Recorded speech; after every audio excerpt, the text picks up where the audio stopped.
Olá, aqui estamos para darmos continuidade à nossa reflexão sobre o livro de Gênesis. Teremos dois encontros para refletirmos sobre o capítulo 3 do livro de Gênesis. Seja bem-vindo aqui no nosso THI para Provocações Teológicas. Sou Oséias Souza, idealizador e professor aqui na casa. Pega a sua Bíblia, esteja no local mais confortável possível que você conseguir, para que possamos refletirmos sobre tentação e queda. Livro de Gênesis, capítulo 3, versos de 1 a 7. Antes de iniciarmos o capítulo 3, você precisa ler o último versículo do capítulo anterior, ou seja, o verso 25, porque a conexão do capítulo 3 está no último verso do capítulo 2. Agora que você já leu Gênesis 2, 25, não esqueça de ler Gênesis 3, de 1 a 7.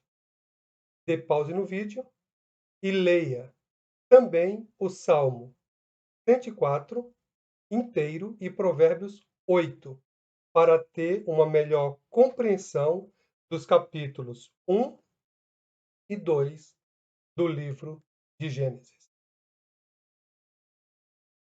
Vamos iniciar nossa reflexão. Gênesis 3:1 diz: Ora, a serpente era mais astuta que todo e todas as alimárias do campo que o Senhor Deus tinha feito. E esta disse à mulher: É assim que Deus disse: Não comereis de toda a árvore do jardim? E disse a mulher à serpente: Do fruto das árvores do jardim comeremos, mas do fruto da árvore que está no meio do jardim, disse Deus: Não comereis dele, nem dele tocareis, para que não morrais. Então a serpente disse à mulher: Certamente não morrereis, porque Deus sabe que, no dia em que dele comerdes, se abrirão os vossos olhos, e serei como Deus, sabendo o bem e o mal. E, vendo a mulher que aquela árvore era boa para se comer e agradável aos olhos, a árvore desejável para dar entendimento, tomou do seu fruto e comeu, e deu também a seu marido, e ele comeu com ela. Então foram abertos os olhos de ambos, e conheceram que estavam nus, e coseram folhas de figueira, e fizeram para si aventais. A partir de agora, vamos analisar o capítulo 3, versos de 1 a 7. Vamos pegar os tópicos de cada versículo e juntos vamos estar analisando. Você e eu. 3:1 começa assim: Ora, a serpente. O que é interessante observarmos aqui no verso 1? Em nenhum lugar do livro de Gênesis a serpente é chamada de diabo ou Satanás. Isso é de grande relevância, uma vez que o verdadeiro sentido das palavras estão no contexto em que elas aparecem. Às vezes, a Bíblia descreve a serpente como um símbolo de Cristo, e não do mal. Lembre-se, é o contexto que dará o significado da palavra, e não o nosso achômetro. Vide, por exemplo, Números 21, versos 8 e 9. Depois que você lê Números 21, versos 8 e 9, abra sua Bíblia em João, capítulo 3, o Evangelho de João, versos 4, versos 14 e 15. Observe o diálogo que Jesus tem com Nicodemos. Jesus, naquele diálogo com Nicodemos, ele vai citar a passagem de Números 21, versos 8 e 9. Então tenha muito cuidado quando você afirma que serpente na Bíblia é sempre um símbolo do mal. Não é sempre um símbolo do mal. Cada palavra, cada símbolo só tem sentido, só tem significado inserido no seu contexto. É o contexto que determina o verdadeiro sentido daquela palavra, o verdadeiro sentido da passagem. Não é o que eu acho, não é o que eu aprendi. Nós aprendemos que serpente na Bíblia é sempre um símbolo do mal. Agora que nós estamos avançando na revelação progressiva e seletiva da palavra de Deus, acabamos de identificar que a serpente também pode ser um símbolo do Messias, um símbolo de Cristo, que foi a citação feita agora de Números 21, versos 8 e 9, comparado com João capítulo 3, versos 14 e 15. Então, precisamos ter os pés firmes no chão, na rocha, e quando alguém perguntar o que significa serpente, não vá direto para Apocalipse, onde fala assim, olha, e o dragão, a antiga serpente, foi lançada do céu à terra. Não, não faça isso. Apocalipse é o livro que fecha o cânon sagrado. Gênesis é o livro que abre o cânon sagrado. Ou seja, cada palavra só tem sentido inserida no seu contexto. Agora que temos um insight dessa revelação progressiva, podemos prosseguir.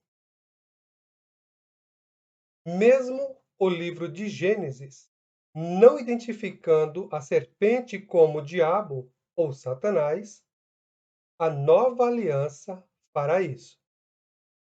Gênesis não diz quem é a serpente. Simplesmente diz que a serpente aparece e passa a dialogar com Eva, mas não identifica a serpente. Então, mesmo o livro de Gênesis não identificando, nós sabemos que a revelação é progressiva e o Novo Testamento fará alusão a essa passagem e vai dizer Satanás ou diabo. Satanás, a palavra hebraica, e diabolos, a palavra do Novo Testamento, equivalente a Satanás. E quem fará isso no Novo Testamento? Como você vê aqui, João, capítulo 8, verso 44, 2 Coríntios 11, verso 3 e 14, Apocalipse 12, verso 9 e Apocalipse 20, verso 2. Aqui em Gênesis 3:1, a serpente é um símbolo de anti-Deus. Anti é contrário, contrário a Deus. Mesmo não tendo nome, ela é o adversário de Deus e da humanidade, que será conhecida posteriormente por Satanás, que significa adversário, perseguidor ou acusador. E o Novo Testamento vai se referir a Satanás como diabolos, ou transliterado, diabo. Diabo é o equivalente hebraico de Satanás. Voltando aqui a uma análise do verso, de parte do capítulo 3, verso 1, que diz astuta. Aqui temos um jogo de palavra com o verso 25 do capítulo 2. Por isso, que logo no início, foi pedido para que você lesse o último verso do capítulo anterior. Porque esse jogo de palavra que nós temos logo no início do verso 1 do capítulo 3 é o que vai vincular, vai determinar que é uma continuidade do que foi dito anteriormente. Eu preciso que você mantenha a sua Bíblia sempre aberta no capítulo 3, os versos de 1 a 7, para que você, quando vê parte do texto que nós estamos analisando, eu quero que você leia o versículo inteiro. Nós temos que conhecer a palavra revelada de nosso Deus. Vejamos esse jogo de palavras. Fique atento a esse jogo de palavra, porque o que muda? Muda tão somente uma palavra.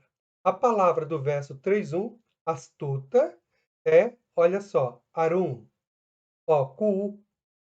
A palavra nu, que aparece lá no verso 25 do capítulo 2, é aron. O que muda? Somente uma palavra. A letra O de nu vira letra U de astuta. É esse o jogo de palavra que nós temos na Bíblia hebraica, que liga o capítulo 2 ao capítulo 3.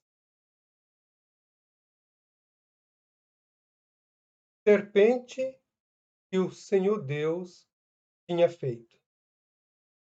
Observe que a serpente não é um animal mitológico.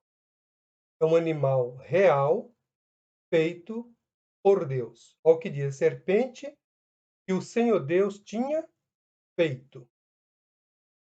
Alguns comentadores creem que a serpente andava ereta e não se rastejando como agora.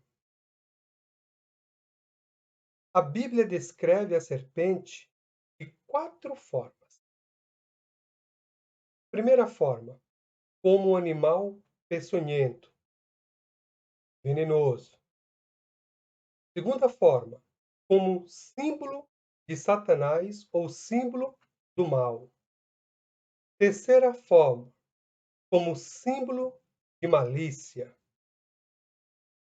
Quarta forma, como símbolo de Cristo. Ainda no verso 1 do capítulo 3, diz: E esta disse à mulher: É assim que Deus disse: Não comereis de toda a árvore do jardim? Aqui, nessa parte do verso 1, temos diversos problemas textuais para resolvermos. Preciso que você mantenha a sua Bíblia aberta nesse capítulo 3, porque você vai revisitar os versículos de várias formas até que você encontre uma resposta. O texto sagrado retrata que a serpente falou à mulher, correto? E esta disse à mulher. Então a serpente fala. Você acredita mesmo que a serpente falou? Não vamos espiritualizar. Nós estamos estudando para entender a literalidade e a figura de linguagem que está por trás dessa revelação do nosso Deus. Você, todo esse tempo que você tem de igreja, de estudioso das Escrituras, de admirador do Evangelho, não importa o título que você se autodenomine para um estudioso das Escrituras. A pergunta que eu faço para você é: você acredita mesmo que a serpente falou? Como eu estou falando agora com você, como você fala a um amigo? Por que essa pergunta? Todos nós sabemos que os animais irracionais não foram criados com cordas vocálicas ou pregas vocálicas. Eles não têm. Eles têm uma forma própria de se comunicar, mas não é fala. A fala é algo inerente ao ser humano. Nem aqui em Gênesis 3:1, nem em Números 22, versos de 21 a 30, os animais têm cordas vocálicas. Há na jumenta de Balaão. Se você defende que a serpente falou literalmente, perguntei para você, Você acredita que a serpente falou? Essa foi a pergunta. Se você acredita que a serpente falou literalmente, teremos um outro problema, pois a Bíblia deixa de ser real e passa a ser uma fábula. E é fábula. Fábula é aquele conto que as pessoas narram histórias e colocam voz na boca dos animais, onde a raposa fala, o rato fala, o gato fala, o cachorro fala. Todos os animais falam numa fábula. E o apóstolo Paulo, lá no Novo Testamento, vai dizer que nós não acreditamos em fábulas. Então pergunto, para você, a serpente falou? Como você define falar? Sabemos que a Bíblia não é uma fábula. Portanto, a serpente não falou. Olha, mas eu estou lendo aqui no texto sagrado, está aqui na tela, congelado já há algum tempo, que a serpente disse. Como é que ela não falou?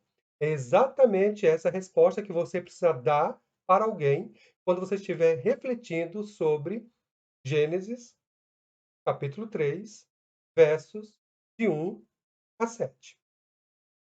Então, vou reiterar a pergunta. Dê pausa no vídeo, não prossiga sem antes você buscar, tentar pelo menos, trazer uma resposta plausível a si mesmo. Não a terceiro. Imagine que você fosse questionado por alguém em algum momento da sua vida sobre: e aí, a serpente falou ou não falou?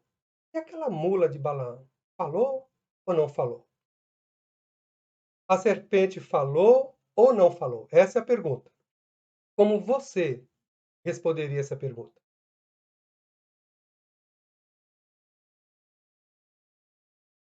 Temos alguns teólogos, agora vamos entender o conceito. Imagina, ó, nós estamos onde? No capítulo 3.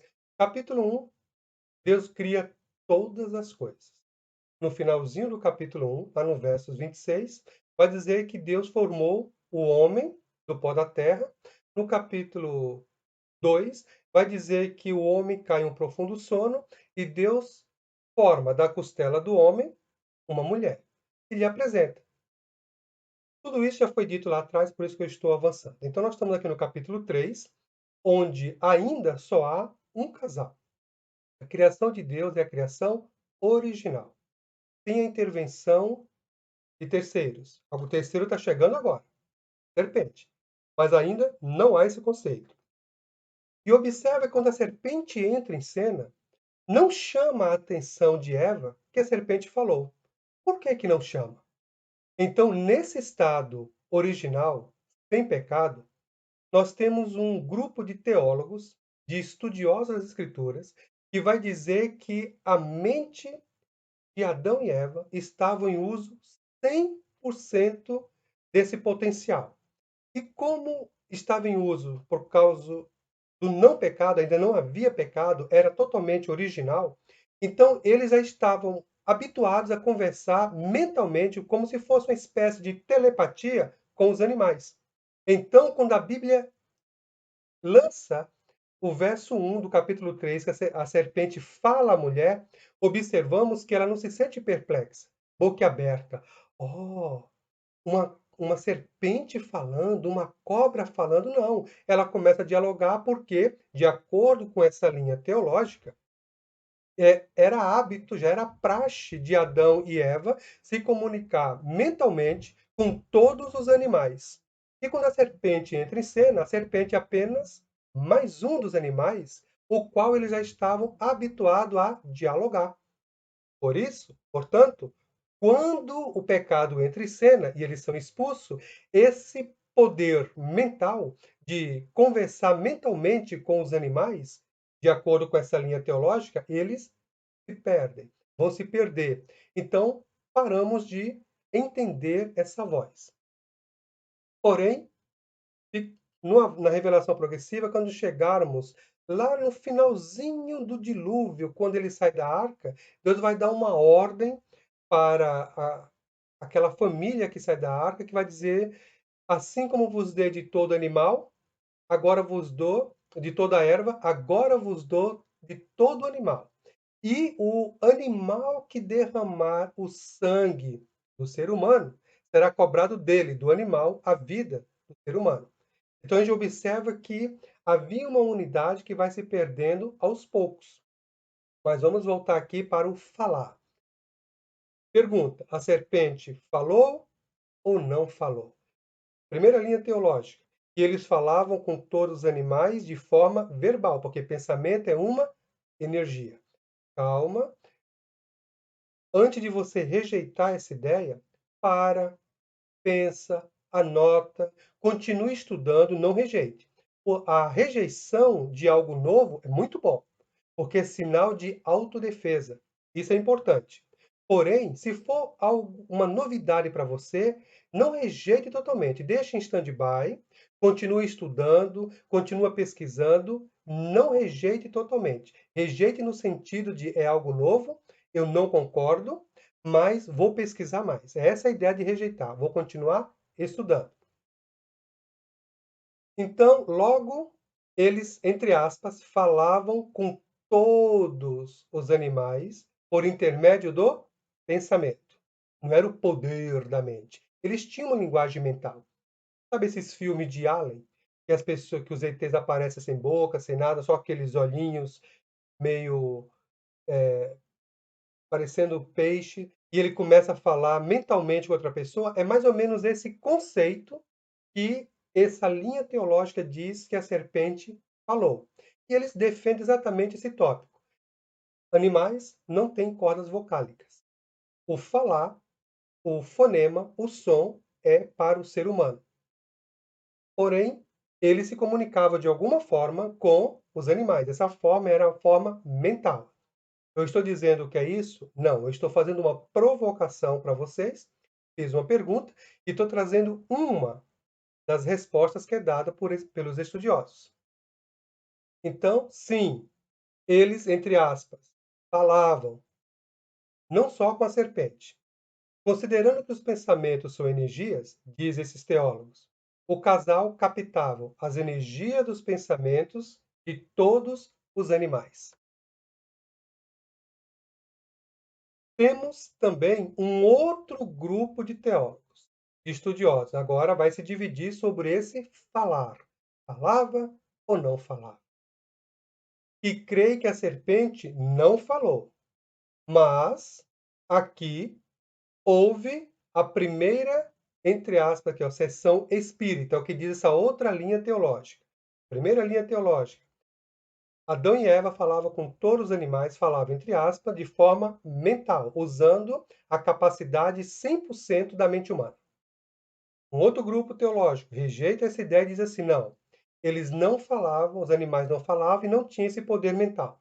Porém, sim, entre aspas, a serpente falou. Como? Através da mediunidade. Satanás utilizou o corpo da serpente para falar com o primeiro casal. Foi a serpente que falou? Não. Foi Satanás por intermédio da serpente.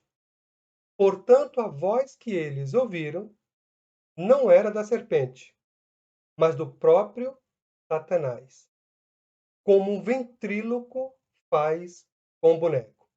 Osés, você acabou de falar que Gênesis não diz que a serpente é Satanás. E agora você diz que a serpente é Satanás, porque já foi dito que o Novo Testamento fará isso. Então, tanto faz aqui falar agora como Satanás, porque nós já aprendemos como vai ser definido Satanás nas páginas do Novo Testamento.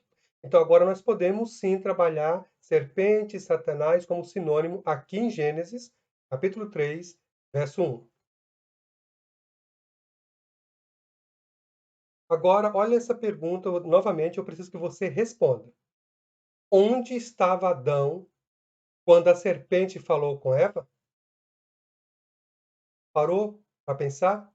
Porque a Bíblia diz que Eva comeu do fruto, depois deu ao seu marido. A pergunta: onde estava Adão quando Eva comeu do fruto? Por favor, não diga que ele estava atrás da moita. Todo mundo fala, estava atrás da moita, escondidinho. Não, não diga isso. Isso aí nós temos que superar essa fala. Aqui, essa pergunta vai trazer à nossa memória algo que acontece desde aquele momento de Adão e Eva até a vinda de Cristo, que é o que? A omissão masculina. Você já observou como nós, os homens, somos omissos em muitas coisas? E justificamos essa omissão de várias formas. Por que somos omissos? Somos omissos porque Adão estava aqui contemplando tudo e não disse nada. A primeira omissão foi uma omissão adâmica. E de lá para cá, perpetuou em toda a descendência de Adão. É assim que Deus disse: a serpente manobra Eva para que pudesse parecer uma discussão sincera, porém, subverte a obediência e distorce a perspectiva ao enfatizar a proibição de Deus, não sua provisão, reduzindo a ordem divina a uma questão, pondo em dúvida sua sinceridade, difamando seus motivos e negando a fidelidade de sua ameaça. Não comereis de toda árvore do jardim? Foi isso que Deus disse? As acusações sutis da serpente, as palavras de Deus, distorcem inteiramente a verdade. Ela quer que a palavra de Deus pareça dura e restritiva. E disse a mulher à serpente: do fruto das árvores do jardim comeremos. Observe como a nossa mente vai engendrando respostas para meias verdades. A propósito, meias verdades são verdades ou mentira? Com meias verdades, se narra uma verdade ou uma grande mentira? Essa pergunta você também precisa responder.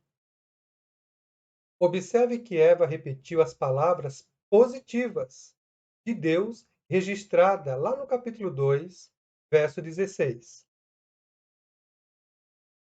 Mas do fruto da árvore que está no meio do jardim, disse Deus: não comereis dele, nem nele tocareis, para que não morrais.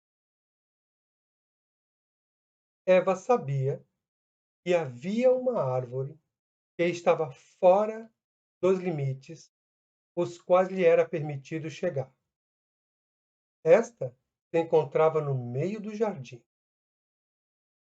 Quanto à proibição, nem nele tocareis, alguns intérpretes sugerem que a mulher já estava pecando por adicionar a palavra de Deus, uma vez que elas não faziam parte das instruções do Senhor dada lá em Gênesis, capítulo 2, verso 17. Contudo, ainda assim, o primeiro pecado humano não foi ampliar a advertência divina, foi desobedecer a ordem de Deus, comendo o fruto da árvore que ele proibira. As palavras de Eva demonstravam que ela e Adão conheciam plenamente a ordem de Deus. Estavam cientes da instrução que haviam recebido e, portanto, estariam pecando caso desobedecessem a ela. Então, a serpente disse à mulher: certamente não morrereis. Usando o argumento de que Deus tinha um motivo oculto, ou seja, impedir que o ser humano fosse igual a ele, para ordenar que o homem e a mulher não comesse do fruto proibido. A serpente apelou para a cobiça de Eva, prometendo: é certo que não morrereis.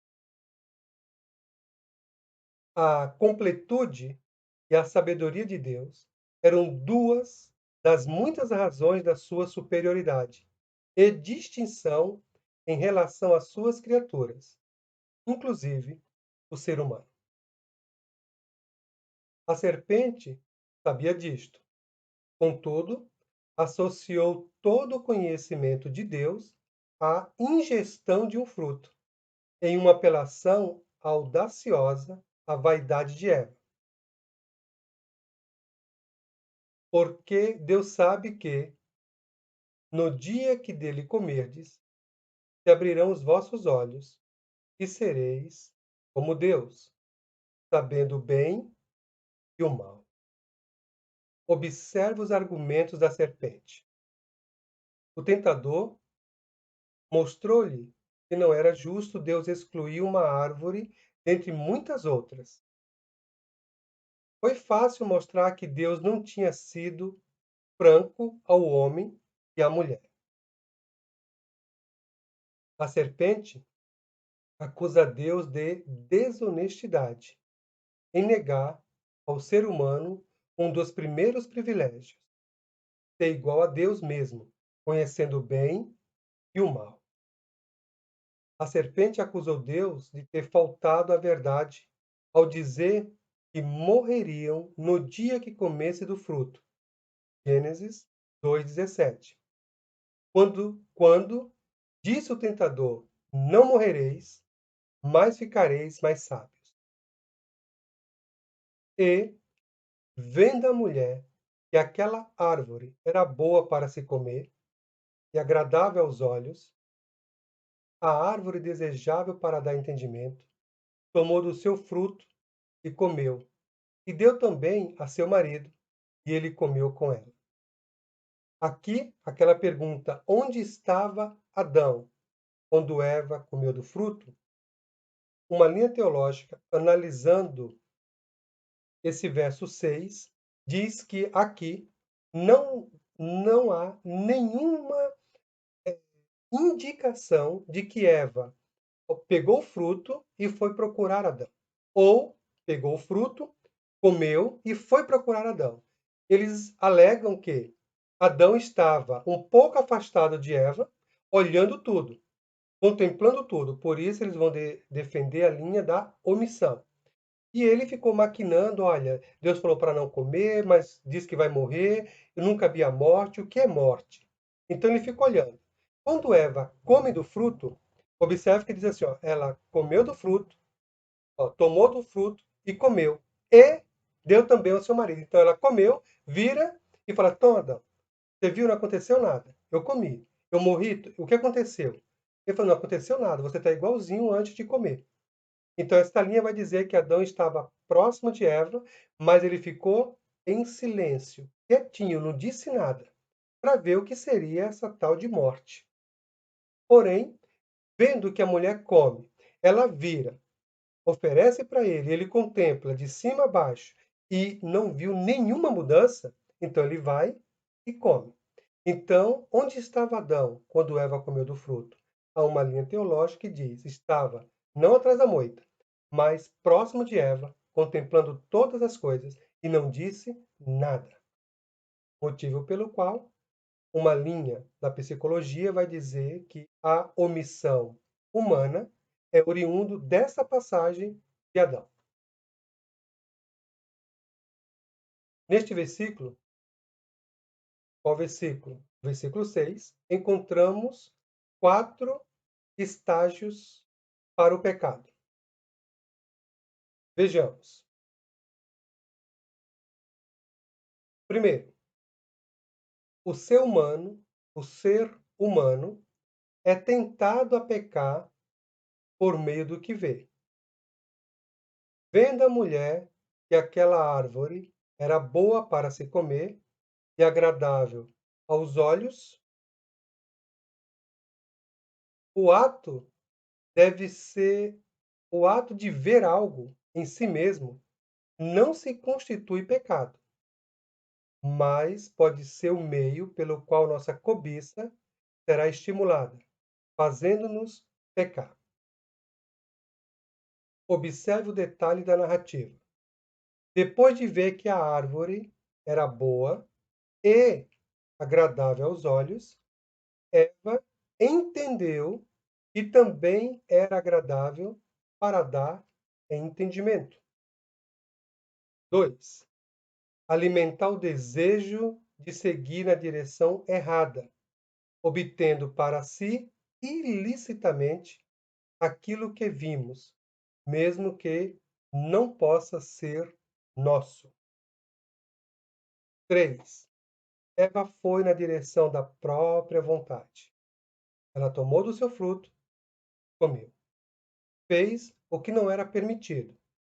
Comeu do que lhe fora vedado pelo Senhor. O desejo de comer o fruto proibido foi um pecado tácito. O ato de comê-lo foi um pecado ativo e evidente. 4. Envolver outra pessoa no pecado. Eva deu também a seu marido e ele comeu com ela. Não há pecado particular. Todo pecado afeta outro indivíduo, mesmo que esse indivíduo seja apenas Deus. Lembrando que todo pecado é contra Deus. Antes de você pecar contra o seu irmão, antes de você mais um pecar, cometer qualquer pecado, todo pecado cometido, primeiro a ser afetado é o próprio Deus, depois o seu semelhante. O pecado de Eva envolveu Adão e, consequentemente, o de Adão afetou todos os seus descendentes. Toda a humanidade pecou em Adão. Ele o transmitiu a toda a raça humana. O pecado sempre envolve outros. Logo, é multiplicador. Então, foram abertos os olhos de ambos, reconheceram que estavam nus, e cozeram folha de figueira, e fizeram para si aventais. Aqui, nós temos o que há de pior no enganador. Sua mentira costuma vir misturada com a verdade. Em certo sentido, a serpente estava certa. O homem e a mulher, após comerem do fruto proibido, conheceram o bem e o mal. Então, foram abertos os olhos de ambos. Reconheceram que estavam nus. De repente, sem que qualquer outra pessoa estivesse por perto, Adão e Eva se sentiram envergonhados. A ingenuidade deles havia substituída por desconfiança, medo, pensamentos ruins. Então eles se cobriram com folha de figueira, na tentativa de livrar-se da vergonha que sentiam. Agora, antes de concluirmos esse nosso encontro, quero fazer mais uma provocação. Você lembra qual o tema desse nosso encontro? Logo no início, falei, ó, o tema do capítulo 3 será sobre isso mesmo. Tentação e queda. Fazer um parênteses aqui. Não esqueça de se inscrever aqui no canal para que próximas postagens você possa ser avisado pelo Google, pelo YouTube, que há novos vídeos, para você não perder nenhum dos encontros. E não esqueça de dar um like para que o Google entenda que esse vídeo ele é relevante e possa destacar também para que outras pessoas possam ser ricamente abençoado tanto quanto você tem sido. Fechando parênteses. Então, nosso tema é o quê? Tentação e queda. Deus habita em lugares inacessíveis. O mais alto céu, correto? Não importa se você entende que é o terceiro ou mais céus, o mais alto céu, um lugar inacessível ao ser humano.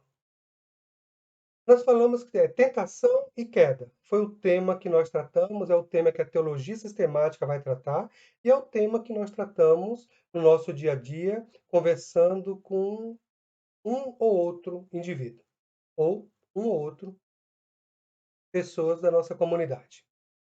Tentação e queda.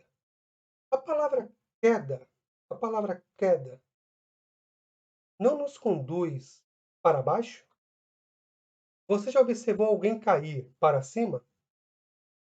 Todo mundo que cai, cai para baixo. Quer porque escorregou, quer porque perdeu o equilíbrio, quer porque tropeçou, não importa. A lei da gravidade vai sempre nos puxar para baixo. Quem cai, falando até de forma redundante, quem cai, cai para baixo. Agora, observe que interessante. Deus está em um local inacessível. A serpente diz que quando eles comerem do fruto, serão como Deus. Onde Deus está? Em cima. Nós estamos aqui. E o que é que eles querem? Eles querem ser igual a Deus. Então, quando eles comem, não é interessante nós falamos que eles caíram, mas ele não quer ser igual a alguém superior. Então, isso não é uma queda que leva para cima? Ele quer ser igual a alguém que está acima e não alguém que está abaixo. Então, quem cai? Cai para cima ou cai para baixo? Logo, Adão e Eva, eles caem para cima. Por que eles caem para ser igual a Deus? Eles caem almejando algo superior. Então, a tentação de Adão e Eva não é uma queda para ser alguém menor, é uma queda para ser alguém maior, igual aquele que o forjou. Então, pergunto, esse tipo de queda de Adão e Eva, ele cai para cima ou cai para baixo? Assim, contemplamos que a queda desse casal é uma queda para onde? Para cima ou para baixo? Como você entende a queda? Eles querem ser, eles estão comendo para se elevar a esse daqui e não para se rebaixar para esse daqui, que está abaixo. Outro detalhe também importante. Nós temos um grupo de pessoas que estão caracterizadas como seitas, se são ou não são, você precisa estudar, interpretam essa árvore como sendo o ato sexual. E vai dizer que havia duas árvores. E eles vão interpretar essas duas árvores como uma sendo Adão e a outra sendo Eva. E que o comer do fruto é praticar o ato sexual. Essa é a interpretação que esse grupo dá. É verdade? Claro que não. Por isso que você não pode ler a Bíblia aqui, como nós estamos fazendo aqui. Capítulo 3, você só leu 3. Embora nosso estudo começou lá no capítulo 1, verso 1, e está sendo de forma bem exaustiva. Temos duas aulas sobre o verso 1 do capítulo 1, duas do verso 2 do capítulo 1. Então, observe que nós estamos aqui estudando de forma bem exaustiva, mas não completa, o livro de Gênesis. Então, quando alguém falar para você que essas duas árvores é o ato sexual, uma é Adão e outra é Eva, cuidado. Lembra, você tem que conhecer o que tem antes, o que está sendo lido durante e o que está sendo lido de forma posterior, para não ser enganado ou ser menos enganado. Então, as duas árvores são árvores literais. O fruto que Adão e Eva comem não é o ato sexual, porque é dado uma ordem para procriar antes mesmo do pecado. Crescei, multiplicai, enchei a terra e dominai. Essa ordem vem antes da serpente entrar em cena. É uma ordem do próprio Deus. E Deus não criaria o homem e daria uma ordem assim, olha, cresça e peque à vontade. Não foi isso que Deus disse. O pecado é, como nós vimos aqui, um ato de terceiro. Mas, no nosso próximo encontro, daremos continuidade a partir do verso 8. Encontro você lá. Não esqueça de deixar o seu like.